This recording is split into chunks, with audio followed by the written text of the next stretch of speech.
రాబోయే 5 ఏళ్ళు అంటే 1825 రోజులు, రాబోయే 1825 రోజులు, రాబోయే 60 నెలల పాటు మన బ్రతుకులు ఎలా ఉంటాయి అని నిర్ణయించే మన ఓటు ద్వారా మనం ప్రభుత్వాన్ని ఎన్నుకుంటాం.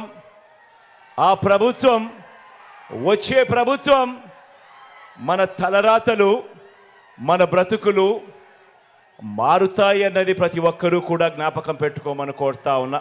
జగన్ ద్వారా అందుతా ఉన్న ఈ పథకాలు ఇక మీదట కూడా అందాలా లేక వాటి రద్దా అన్నది మీ ఓటు మీదమే ఆధారపడి ఉంటుంది అన్నది ప్రతి ఒక్కరూ కూడా ఆలోచన చేయమని కోరుతా ఉన్నాను.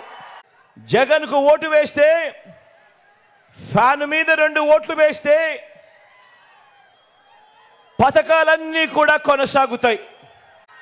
లేదంటే పథకాలకు బాబు మార్కు మోసాలతో పథకాలన్నీ కూడా ముగిసిపోతాయి.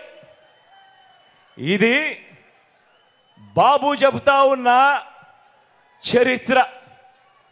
బాబును చూసిన ఏ ఒక్కరికైనా కూడా అర్థమయ్యే చరిత్ర. సాధ్యం కాని హామీలతో తాను ఇప్పటికే చెప్పిన మోసాల మేనిఫెస్టో చెప్తా ఉన్న వాస్తవం. ఖచ్చితంగా ఈ అంశం కూడా ప్రతి ఒక్కరూ కూడా జ్ఞాపకం పెట్టుకోమని అడుగుతా ఉన్నా. మీరు ఫ్యాన్ ఓటుకు వేస్తే గ్రామ గ్రామాన, పట్టణాల్లోనూ, వార్డుల్లోనూ సేవలు అందిస్తా ఉన్న జగన్ మార్కు సచివాలయాలన్నీ కూడా కొనసాగుతాయి. లేదంటే సచివాలయాల సేవలకు బాబు మార్కు కత్తిరింపులు, ముగింపు జరుగుతుంది. ఫ్యాన్కు ఓటు వేస్తే అవ్వ తాతలకు ఇంటి వద్దే 3000 రూపాయలు పెన్షన్ అందుతుంది. ఇంటికే వచ్చి సేవలు అందిస్తా ఉన్న వాలంటీర్లకు జగన్ మార్కు పౌర సేవల వ్యవస్థ కొనసాగుతుంది.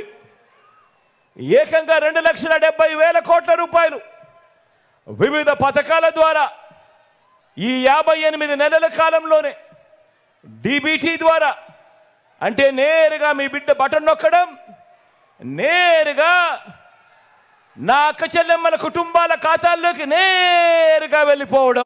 ఎక్కడ లంచాలు లేకుండా, ఎక్కడ వివక్ష లేకుండా నేరుగా వెళ్ళి మీ జగన్ మార్కు, మీ బిడ్డ మార్కు పాలన కొనసాగుతుంది. 2 ఓట్లు ఫ్యాన్ మీద పడితే. లేదంటే ఇప్పుడు జరుగుతా ఉన్న వాలంటీర్ సేవలకు బాబు మార్కు ముగింపు. మళ్ళీ గ్రామాలలో జన్మభూమి కమిటీలు, మళ్ళీ గ్రామాలలో లంచాలు, మళ్ళీ గ్రామాలలో వివక్ష పాలన, మళ్ళీ దోచుకోవడం, దోచుకున్నదంతా కూడా పంచుకోవడం, ఇది జరుగుతుంది. పొరపాటున చంద్రబాబుకు ఓటేస్తే మళ్ళీ ఒక చంద్రముఖి నిద్రలేస్తుంది.